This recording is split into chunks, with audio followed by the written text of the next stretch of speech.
तालुक्यातील जे सर्वसामान्य लोक होते ते पहिल्या दिवसापासून प्रचाराला संपूर्ण मतदारसंघात पदरमोड करून फिरत होते आणि त्यांच्या प्रचाराला हे यश मिळालंय.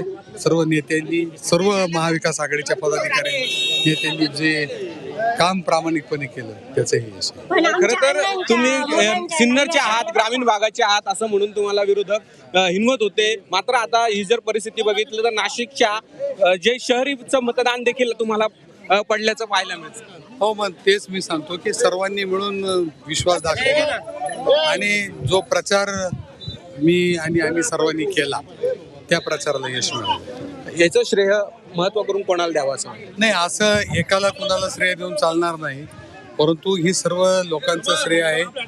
सर्वच पदाधिकारी नेत्यांनी मला वाटतं अतोनात कष्ट घेतले, रात्रीचा दिवस केला. 55 दिवस हे सर्व अहोरात्र चालू होतं आणि मला वाटतं हे त्यांचं यश.